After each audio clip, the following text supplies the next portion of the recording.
and this lecture number is 2. Now let's start. Firstly, role of RBI. Student, in India, RBI, Reserve Bank of India, issues note on behalf of the central government and issuing the currency of notes. It is the currency authority. Okay, so banker to government and banker bank comes supervisor and monetary regulation and management and exchange management and control, collection of data and publication.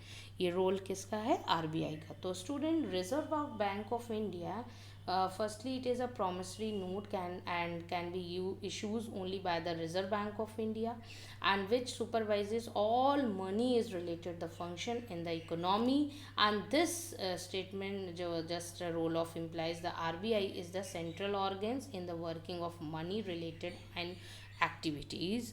Okay, so whole part of discuss the role. Now student, currency. Student, currency is the modern forms of money include currency, paper notes, coins and like the things and that were used as money. But earlier time, student, ki modern currency is not made of precious metal and such as gold, silver and copper. And are you know that ki, as example for the barter system ki unlike the grain and cattle, they are neither of everyday use for the exchange goods and goods. Okay, but the modern currency is without any use of its own. Okay, हम लोग modern currency को अपने तरीके से नहीं use कर सकते. Why? Because why is accepted as a medium of exchange, because it is accepted as a medium of exchange because the currency is authorise. वो करेंसी ऑथराइज्ड होनी चाहिए by the government of the country. तो in India RBI is issues notes on behalf of the central government. तो as per Indian law no other individual या organisation is allowed to issues the currency. तो मोर ever the law legislates the use of rupees as a medium of payment that can not be refused. अगर उस government ने उसको authorise किया है तो वो कोई रिफ्यूज़ नहीं कर सकता in settling the transaction in India. No individual in India can legally and refuse a payment made in rupees. So hence the rupees is widely accepted as a medium of exchange. तो as you know that student कि आज हम लोग इस notes को accepted क्यों हैं, क्योंकि ये ऑथराइज्ड है. और आपको हम इसमें एक एग्जांपल बताएंगे. जब डिमोनेस्टाइजेशन आया था स्टूडेंट, तो गवर्नमेंट्स ने नोट्स को बैन कर दिया और वो उसको बताया कि ये लीगल है, ये एक्सचेंज नहीं हो पाएगा. तो डैट इज़ कि गवर्नमेंट ही ऑथराइज करती है, गवर्नमेंट ही उसको इनलीगल बता सकती है. तो that is the main part of role of RBI. Okay, तो Reserve Bank of India issues note on behalf of the central government. Next, see different countries and different currencies. Just USA dollar, Britain pound and sterling, and Canada is Canadian dollar, Singapore is Singapore dollar, and Indians just like rupees. Okay, now deposits money in banks. Deposit in money in bank, the other form in which people hold the money is as deposit with bank. At the main point time of people need only some currency for their day to day needs. So for instance, worker who receive their salaries at the end of each month have extra cash. अगर हमारी salary से कुछ extra cash है तो at the beginning of the month what do people do with the extra cash? They deposit it with the bank. Okay, bank में वो deposit करता है by opening of bank account in their name. Account holder आप जानते हैं, आप को clear है कि बैंक में अकाउंट होता है, वहाँ पर हम लोग अपने पैसे को डिपॉजिट करते हैं. तो bank accept the deposit and also pay an amount of less amount of interest.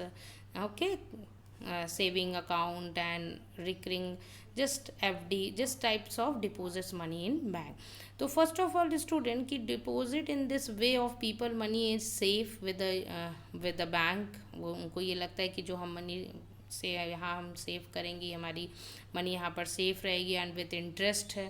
तो money accept the deposit and also pay an amount as interest on the deposit. तो in this way of people money is save with the banks and it earns and amount as interest. तो people also have the provision to withdraw the money as when they require. जब उन्हें need है वो withdrawal कर सकते हैं. तो since the deposits in the bank accounts can be withdrawal on demand, so these deposits are called deposit money in banks. Student, people need only some currency for their day-to-day needs, and people deposit the extra money with the money banks of opening bank account in their name.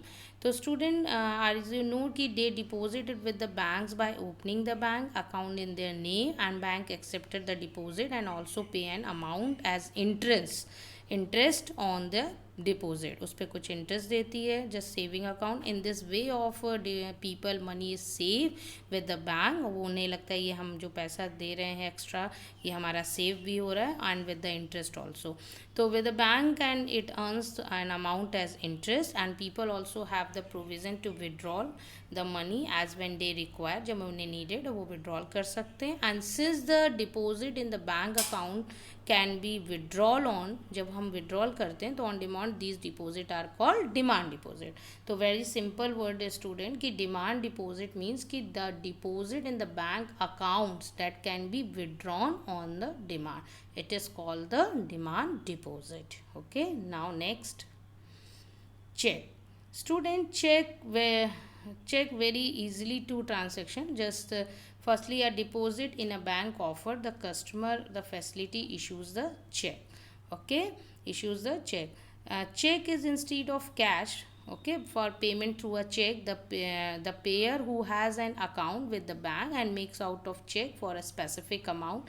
A check is a paper instructing the bank to pay a specific amount from the person account to the person. So in whose name is the check has been issued. Okay, तो the mainly see check. See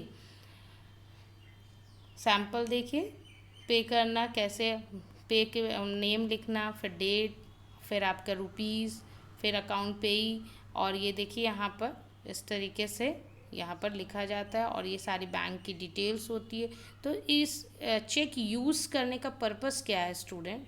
because demand आप are you know that कि हम cash को withdrawal करते हैं तो क्या हमारा बेनिफिट, मतलब बेनिफिट तो दोनों में, लेकिन ट्रांसैक्शन हमारी ईजिली जो होती है वो चेक से हमें जाना भी नहीं पड़ता है. हम हो सकता है कि बैंक से हम पेमेंट निकालने गए, हो सकता है कि चोरी हो जाए या हमें कोई प्रॉब्लम हो जाए, तो ये इससे बेटर है कि हम चेक का यूज़ करते हैं तो हमारी मनी जो है सेफ रहती है. तो this is the safe mode of transferring money and avoiding the possibility of any theft. तो आपको ये क्लियर हो गया होगा जो हमने अभी फंक्शन बताया था ट्रांसफ़र ऑफ वैल्यू. तो हम मनी के आने से हमारी ये भी प्रॉब्लम सॉल्व हो गई. हम किसी के भी अकाउंट में ईजिली ट्रांसफ़र कर सकते हैं चेक के थ्रू और कैश के थ्रू एट्सेट्रा. तो ये हो गया चेक पेमेंट. ओके स्टूडेंट, तो cheque is a paper instructing the bank to pay a specific amount from the person account to the person in whose name the cheque has been made. किसके नाम पे है? The receipt of the cheque can deposit in his own account in his bank. तो the money transfer from one bank to account to another bank account in couple of days and the transaction is complete without any payment of cash. यहाँ पर हमें कोई cash नहीं payment करना पड़ा और this is the very safe mode के transferring money and avoiding the possibility of any theft. और इससे हमारे थेफ्ट से भी बचे, कोई हमारी चीज़ों को चोरी और ये सारी चीज़ों से हमें सेफ रहे. तो ये हमारा सबसे मेन गुड पर्पस था चेक पेमेंट का. Let's see cheque now. Firstly see the in this picture borrower and depositor what working, because this is the loan activities of bank. जो बैंक में हमने पैसे को स्टोर किया कि what do the bank with the deposit, जो हमारा deposit है वो क्या करती है, तो what they accept from the public. वैसे वो तो there is an interesting the mechanism at work here. यहाँ पर एक मैकेनिज्म होता है कि bank keep only small proportion of their deposit as cash with themselves. For example कि bank India these days hold about 15% of their deposit as cash. So this is the kept as a provision to pay the depositor. तो who might come to withdrawal, हमें मान लीजिए ज़रूरत पड़ी तो from the bank any given days. अगर मान लीजिए 100 लोगों ने वहाँ पे पैसा जमा किया और 2 लोग को वहाँ पे नीडेड थी तो कुछ पैसे वहाँ पर वो सेव रखती है कि उस टाइम पे वो दे सके. अब मान लीजिए हमें अपने पैसे पूरे निकालने हैं तो बैंक इतना % अपना कुछ वहाँ पर सेव रखती है बैंक में कि वो कभी भी आके विड्रॉल कर सकते हैं. तो only some of this many depositor some withdrawal cash the bank able to manage with their cash. तो bank use the major proportion of the deposit to extend the loans also. तो अब इससे bank को क्या profit है, क्या processing से इस प्रॉफिट, तो बैंक को ये प्रॉफिट है कि सपोज करिए कि 5% जो डिपॉजिटर थे उनको इंटरेस्ट दिया, और जो लोन लेने आए थे बोरोवर्स, तो पीपल टेक लोन्स बरोबर, तो वो जो लोन्स लेने आए उनको उन पे जो इंटरेस्ट लगा है वो 8% लिया। तो 3% होल किसने किया? बैंक ने। तो ये उसका प्रॉफिट हो गया। तो ये डिफ्रेंशिएट आपको क्लियर हो गया कि हमारा जो 8%, हम जैसे 8% बरोबर से इंटरेस्ट लिया, 5% जो है उनको दिया डिपॉजिटर, और जो हमने उसको लेस करा, माइनस किया, तो जो 3% उसका डिफरेंस आया वो होल प्रोसेसिंग पे जो उसका इंटरेस्ट मिला वो बैंक का हो गया। तो ये इस तरीके से बैंक अपने वर्क को कंप्लीट करती है। तो आपने देखा यहाँ इस फिगर में मैंने समझाया कि आपको bank use the money proportion of the deposit to extend the loans, huge demand for loans for various economic activity.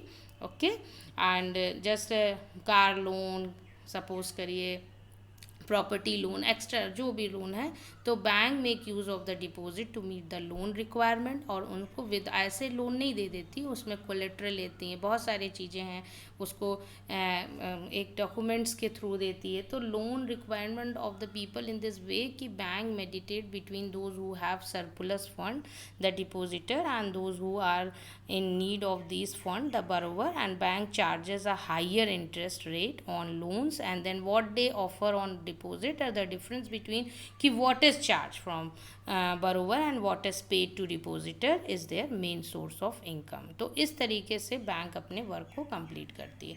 तो student, are you know that कि कोलेट्रल, तो collateral means is an asset which such as land, vehicles या building, livestock, and deposit with bank that the borrower owns and use this as guarantee to a lender until the loan is repaid।